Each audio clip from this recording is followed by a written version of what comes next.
Hi student, प्रकाश विद्याकुल में आपका स्वागत है। आज हमें पढ़ना है, ठीक है, संबरक नियम किसे कहते हैं, मतलब पूर्ण संख्याओं को जोड़ने का और गुणा करने का तरीका किस तरह होता है, उसी को आज हमें पढ़ना है। ठीक है, तो इसमें हमें पढ़ना है 4 नियम। ठीक है, सबसे पहले पढ़ना है संबरक नियम किसे कहते हैं, उसके बाद क्रम विनिमय नियम किसे कहते हैं, और सहचर नियम किसे कहते हैं, और बंटन नियम या वितरण नियम किसे कहते हैं।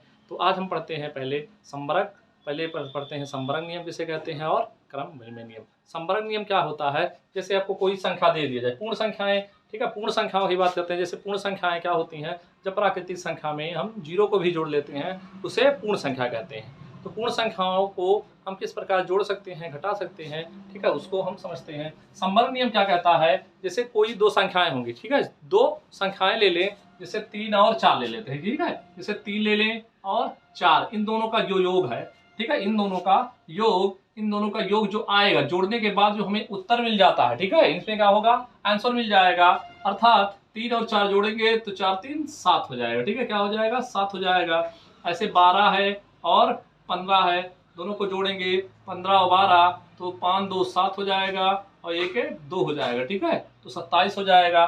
तो ये क्या होगा, ये संबरक का जोड़ का नियम है। कौन सा नियम है ये आपका जोड़ का नियम है, ठीक है, जोड़ का नियम है, ठीक, ये जोड़ का नियम है। अगर संबरक में क्या करें, जैसे 3 है, इसमें 4 का गुणा कर देते हैं, ठीक, तो 3 चौ 12 आ जाएगा, ठीक है, 12 आ जाएगा।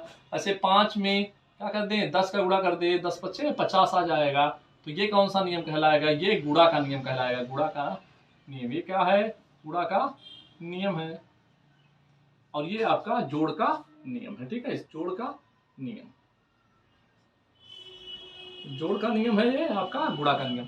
तो संबरक में दो संख्याएं लेंगे, दोनों संख्याओं को जोड़ करके जो रिजल्ट आ जाता है, यानी कि उत्तर उसका हम लिख देंगे, तो इस नियम को हम संबरक नियम कहते हैं। ठीक है, ये संबरक के जोड़ का नियम है, ये संबरक के गुणा का नियम है।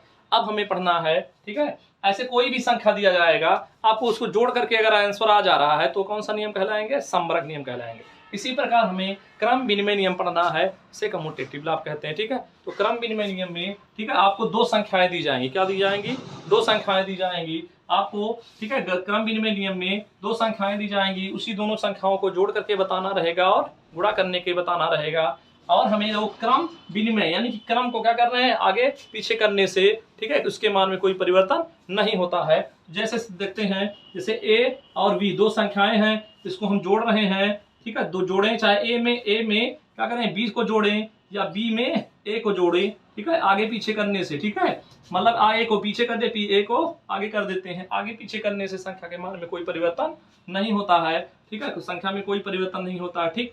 और दूसरा क्या है, ये आपका जोड़ का नियम है, और यहाँ पर जैसे a गुणे b, ठीक है, या b में a का गुणा करो, a में b का गुणा करें या b में a का गुणा करें, दोनों के लिए क्या होगा, मान बराबर आएगा।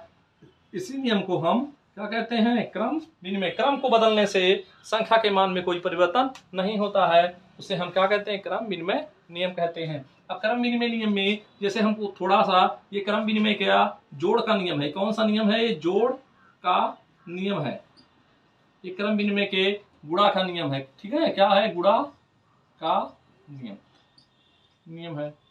अब जैसे हम कोई संख्या दे दें, जैसे 2 और +3, ठीक है, इसको कर दें, या 3 + 2 कर दें, इसका मान वही आएगा, 2 और में 3 जोड़ें तब भी 5 आएगा, या 3 में 2 जोड़ें तब भी 5 आएगा, ठीक है। और इधर जैसे आपका 2 में 3 का गुणा कर दें या 3 में 2 का गुणा कर दें, तो ये क्या कहलाएगा, यही आपका हो जाएगा आपका गुणा का नियम। दोनों क्या है, दोनों का आंसर 2 3 6 या 3 दूनी 6, आपके मान बराबर आते हैं। तो ये हमारे हो गए क्रम विनिमय नियम। क्रम विनिमय में दो संख्याएं लेंगे, दोनों के क्रम को आगे पीछे करने से उसके मान में कोई परिवर्तन नहीं होता है, ठीक है, यही कहलाता है हमारा क्रम विनिमय नियम।